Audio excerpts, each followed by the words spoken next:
DLRs, hey, what's going on, Mike Borders with the Mike Borders channel? Thank you for watching. We're talking fire blankets, and in addition to having fire extinguishers installed or placed inside your home, it's a good idea, in our opinion, to also have a fire blanket. In today's video, we're going to introduce you to that product. Let's get started. DLRs making our way to the workstation, and in front of us are two things. On the left-hand side, we bought a 2-pack of fire extinguishers, and this is water-based, and we really like this fire extinguisher design and feature and option. And again, water-based, and it fights 4 fires, class A, B, C, and K, as you see there. And it's about 10, 11 inches tall, and you can mount it on the wall.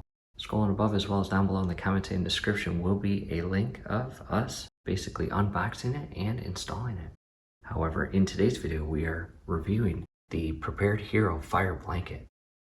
Camera now positioned, and what I did was I actually leaned the packet up against the wall. And again, first glance you can read Prepared Hero Fire Blanket. And I want to direct our attention to the very top of the packet. You see that little hole, and that is there for a very important reason. The engineers that put this together put that hole there for you to hang it in your home. They do not want it sitting on a shelf or in a drawer or cupboard or cabinet or in a bookshelf or laying under a bunch of random clutter. They want it to be hung, and not just hung, they want it to be hung on a reliable and strong nail that's driven into a stud, or screw screwed into a stud, or in our case, a strong drywall anchor driven into the drywall or sheetrock. So again, very important, the engineers behind this really need you to hang it to allow this product to be functioned and used properly. And in addition to that, let's go to the very bottom below fire blanket. You see pulled tapes to release, and you see 2 arrows. Let me give you a closer view. To a closer view, again, pull tapes to release. You see 2 arrows, and then you see 2 hands grabbing both of these straps, one on the left, one on the right, and this little rectangular goal post looking icon is the actual packaging itself. And underneath here is Velcro. And again, when this packet or blanket is properly hung on a strong screw or nail, in the event that you encounter a fire, you will come directly to this blanket and packet and pull firmly on each of those little straps, and the blanket will come out of the Velcro bottom portion of the packet, and you can take that blanket directly to the fire. From here, I want to turn the packet over and show you some important details on the back.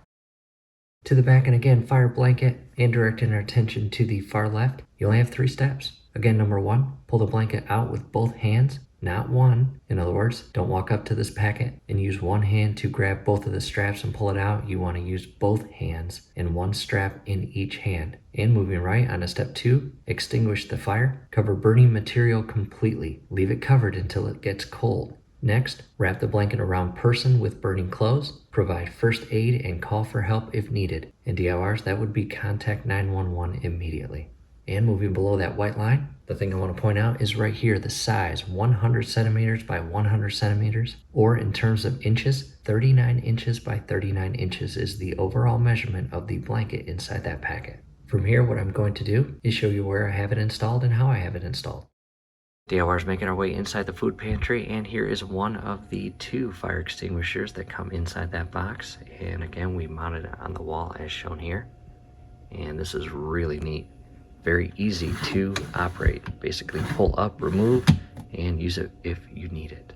Directly below that, we have a drywall anchor and a strong drywall anchor and a long screw. Not a short screw, but a very long screw that goes in and extends the inner portion of that drywall anchor where it locks onto that sheetrock to give it an extremely strong grip where it's not going to come out. If you use a small screw, it might not work.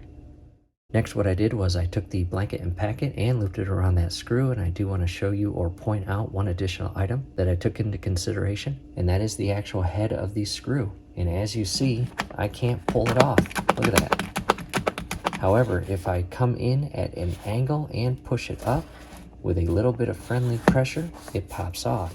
However, I can't basically push it on as shown here. I have to do the same thing, come in above at an angle and loop it on. And you might want to do that too, because the last thing you want to do is come to this fire blanket and go down below to the straps and pull it, only for this to pop off and the Velcro down at the bottom of the packet not open up, because again, the screw or nail did not hold the packet or bag in place. So again, personal preference. And from here, I want to scroll down and show you the straps.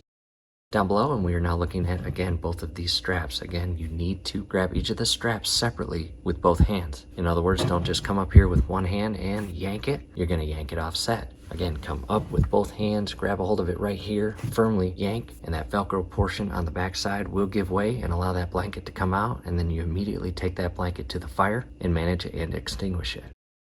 Taking a step back and up, I do want to show you the location of the fire blanket in relation to our fire extinguisher mounted on the wall, as you see. In addition, down below in the comments and description will be helpful video links on more info regarding fire blankets and fire extinguishers.